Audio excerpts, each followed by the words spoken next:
All right, let's dive into an absolutely incredible claim from a source we've been looking at.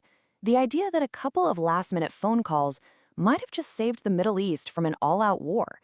We're going to unpack the story exactly as this source tells it. I mean, that's the big dramatic question at the heart of this whole thing, right? The story we're about to walk through claims the world got terrifyingly close to a massive global conflict, and that everything came down to just a handful of phone calls. So, let's set the scene. The source paints a picture of a situation that was an absolute tinderbox. What they're saying is that the United States and Israel were literally on the verge of launching a huge military strike against Iran. And look, according to this source, this wasn't just some vague threat. We're talking about a massive military buildup that was supposedly already happening. Aircraft carriers, advanced air defense systems, submarines, they were all reportedly getting into position. The message couldn't be clearer. An attack wasn't just a possibility, it was being described as imminent. But you have to ask, how did we even get to this point? Well, according to this account, a military strike was never plan A, it was actually the backup plan. The real strategy, allegedly, was this internal operation to destabilize Iran from the inside, an operation that, according to this story, had just failed spectacularly. So what do they mean by a regime change operation? Well, the source defines it as a plan to stir up protests, create chaos inside the country, all with one ultimate goal: to bring down the government and completely dismantle Iran's military and missile programs.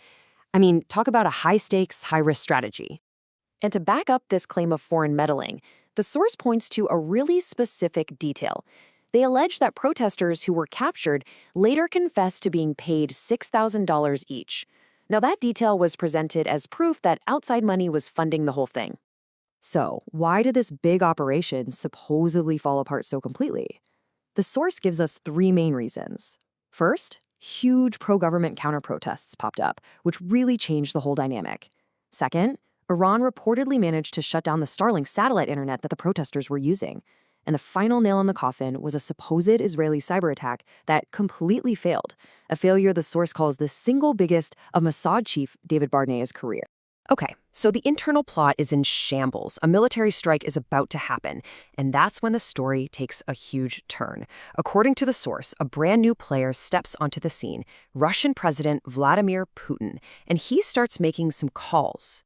The first call, the source says, went to Iran's president. And the message was incredibly blunt. Putin supposedly opened the conversation with this: "Congratulations, the regime change operation has failed."